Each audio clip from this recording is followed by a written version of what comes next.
been there, it's beautiful. We need to activate this park again. We don't want to mess with it too much, to be honest with you. We think it's got a really nice, beautiful, formal design, so we want to be careful about what we stick in. But long term, we really want to definitely activate it. And we also looked at neighborhood-wide kinds of improvements. And I mentioned earlier that we've got this bike system. That's what this map represents, this spaghetti thing here. I'm not even sure I know what the colors are. Can you read it in your... Primary, secondary, marginal, I don't know. A regional trail. But anyway, we've been working on this for a few years now with the city. We've had a great partnership with the city. You see lots of sharrows out on the roadway and share the road signs and things like that. There are a couple of areas where we want to have actually designated bike lanes.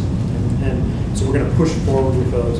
But in this part of the plan, we want to really highlight that we want to make sure we've got good bike connections down to the Towpath Trail, which is a wonderful regional amenity for everyone in this neighborhood because it's so close.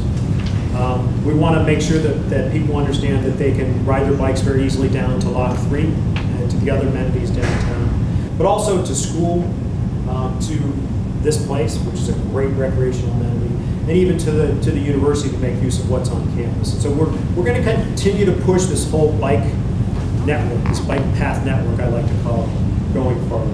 And even in phase 1, we're going to spend some more money. We're going to pursue something that we're calling a neighborhood identification card. I'm a University Park resident. Okay, and the goal of having residents have that card is that then we can actually do some additional programming where if you have your card, you either get discounts to recreational kinds of amenities, or you have access to things that others may not have access to because you're special, because you're part of the University Park. Exactly how that's going to come together, I'm not sure. We're going to try and work it through the university system because the university has a system for doing cards, but we'll be working on that. We just think it's time for us to do that, and it's a great way to kind of build some community pride as well, so we want to do that. We are going to invest in some portable security cameras, and when I say portable, they're wireless based, and we do not want to have any permanent cameras on any parks. Say it that way too. But if we begin to have problems in any of our parks, we want to be able to place a camera there quietly to deal with that problem. Once we've dealt with the problem, we'll take it back out. We do know that that is going to come up.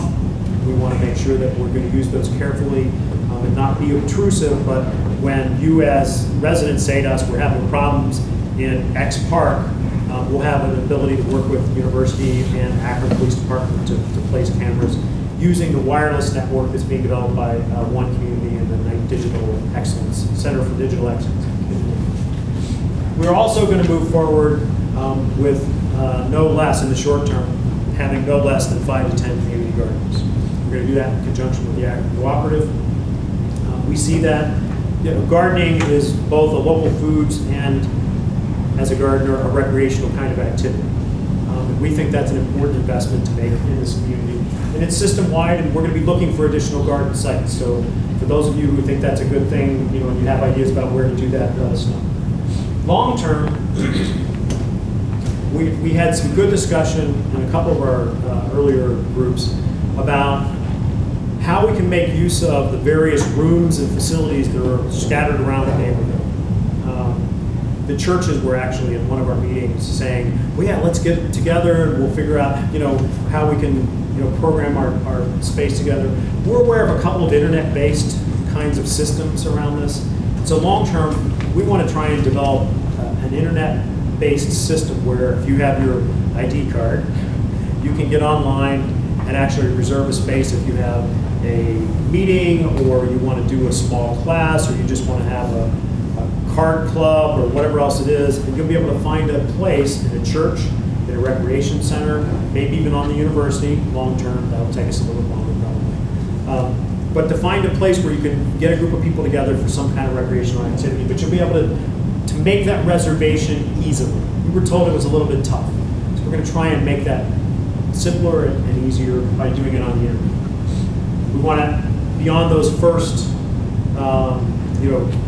community gardens, we also want to establish long-term 1 to 3 farmers markets.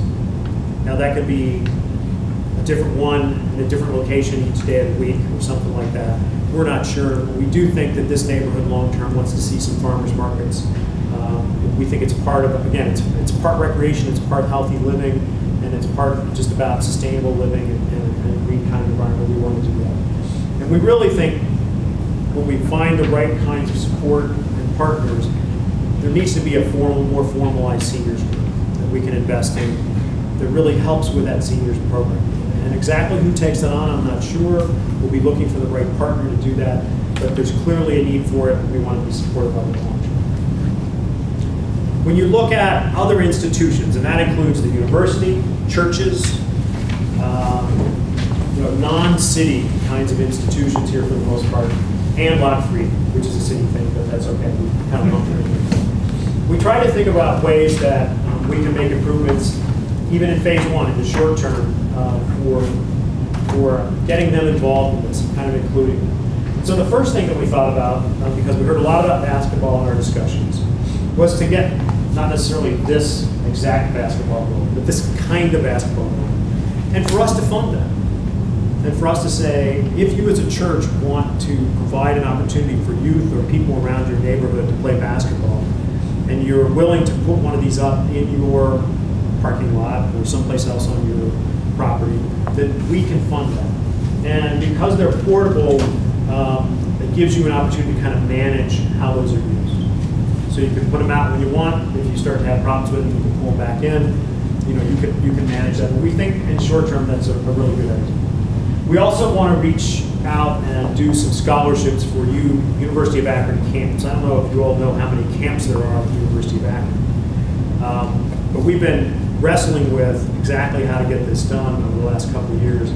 We want to actually put scholarships out there. So if you want to come to science camp, if you want to come to soccer camp, if you want to come to baseball camp, if you want to come to basketball camp, and you live in this neighborhood, and the cost of participating in that camp is keeping you out of that camp.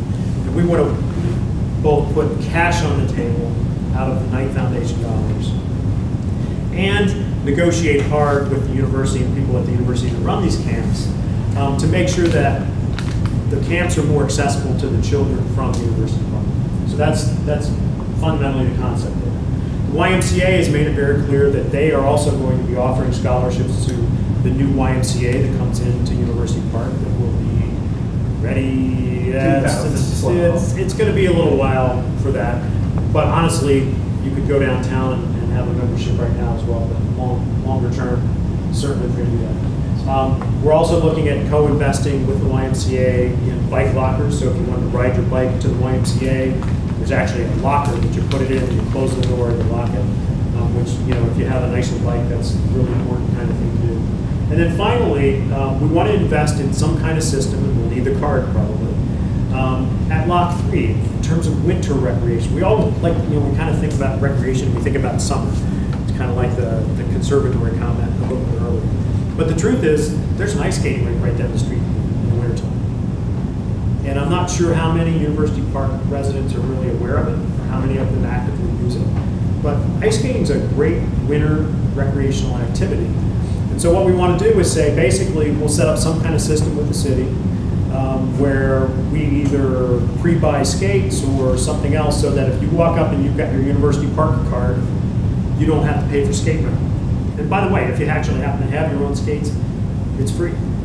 So we want to encourage that, and we'll get the word out about that. But that's one of the other kinds of early investments we want to make. Longer term, again, depending on funding and depending on cooperation from a variety of partners, we really want to get better access to the outdoor facilities at the university, not just the running track, but the other kinds of fields. And that'll take a little bit of time. There's some culture change there. But also some special summer memberships, for example, to our recreation center, which is a phenomenal center. And of course, it's student-centered because the student fees pay for it. And so during the regular school year, it's appropriate that we focus our energy and focus the use by students. And even faculty and staff got to pay a pretty hefty fee to get in there, to be honest with you. But in the summertime, we'd like to try and begin to have a conversation with the university about how to make summer memberships available to the community a little bit better. And then finally, also at the university,